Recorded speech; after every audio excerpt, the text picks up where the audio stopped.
अस्सलामुअलैकुम, क्या हाल है, कैसे है मेरी यूट्यूब फैमिली। उम्मीद करती हूँ कि आप सब खैरियत से होंगे।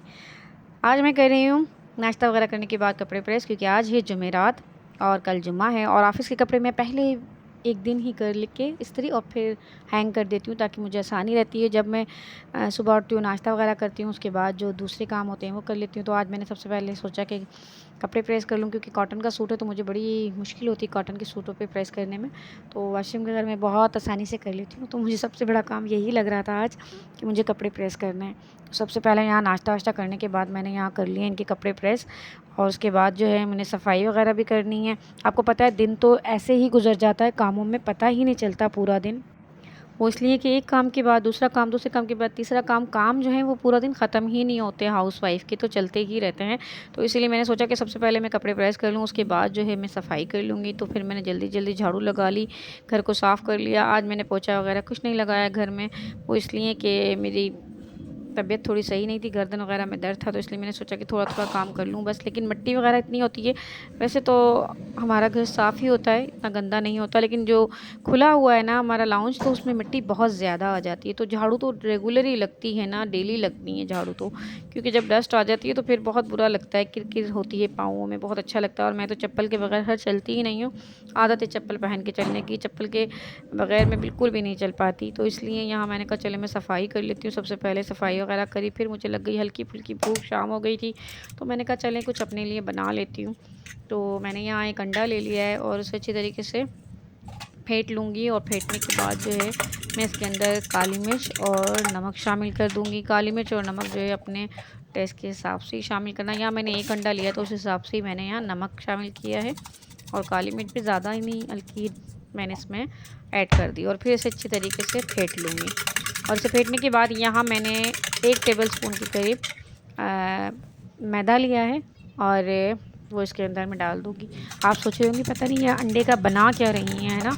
अंडे के अंदर मैदा कौन डालता है? लेकिन मैंने कहा कि क्विकली जो काम करना है ना वही कर दूँ, कि जल्दी से मैं कुछ खा लूँ। और आटा गूँथने के मेरे भी बिल्कुल भी मूड नहीं था, और पराठा वगैरह, रोटी वगैरह खाने का बिल्कुल मूड नहीं था। तो मैंने सोचा ये बना लूँ मैं, ईज़ी और जल्दी से बन जाती है ये रेसिपी, और हल्का-फुल्का खाना भी हो जाएगा मेरा।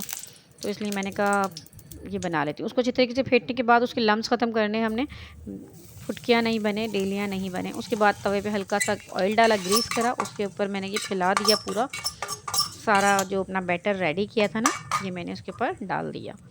और जब ये नीचे एक साइड से हमारा कुक हो जाएगा अच्छी तरीके से, तो फिर हम इसे टर्न कर देंगे। आप भी बनाइएगा घर पे कभी, बहुत ही ईज़ी है। बच्चों को जब भूख लगे हल्की-फुल्की तो आप बना के दे दें।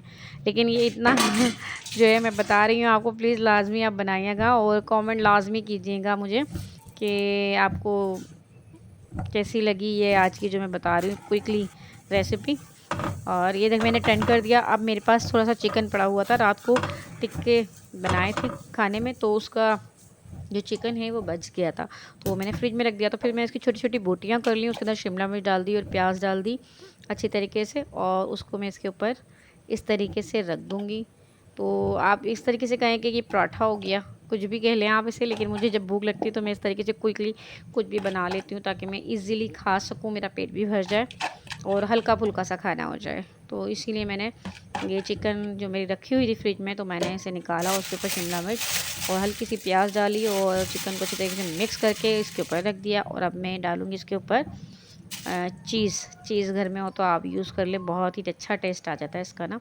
तो यहाँ मैंने इसके ऊपर चीज़ डाल दी है और इसको मैं 10 से 12 मिनट के लिए ढाँप के रख दूँगी, ताकि हमारी चीज़ जो हमने ऐड करी है इसके ऊपर वो मेल्ट हो जाए अच्छे से। क्योंकि आपको पता है चिकन भी कुक है, और जो हमने रोटी बनाई है उसे क्या रोटी कहें, क्या कहते हैं आप लोग, रैप कहते हैं, जो भी कहते हैं, तो मतलब वो बनाया वो भी कुक है ना हमारा। तो हमने सिर्फ यहाँ चीज़ मेल्ट करनी है।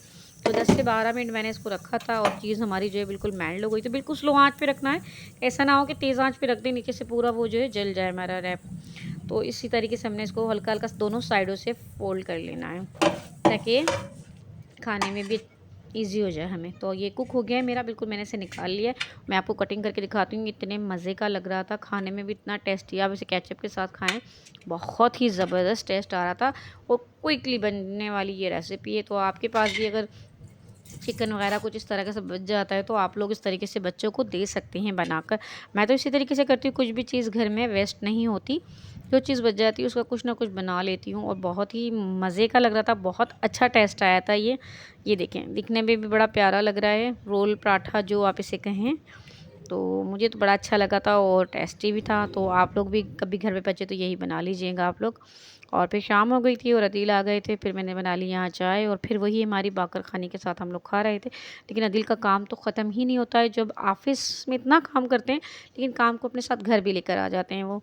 तो ऑफ़िस से आने के बाद भी वो यहाँ काम कर रहे थे। चाय चाय जो है वहीं ठंडी हो रही थी इनकी, लेकिन फिर मैं तो गर्म ही चाय पीती, तो मैंने तो जल्दी जल्दी जो है चाय पी गर्मा गर्म, और ये ऑफिस का काम कर रहे थे। तो आज के ब्लॉग को बस यहीं पे करते हैं, फिर मिलेंगे इंशाल्लाह ताला नेक्स्ट वीडियो पे। तब तक के लिए इजाज़त दीजिए, अल्लाह हाफिज़।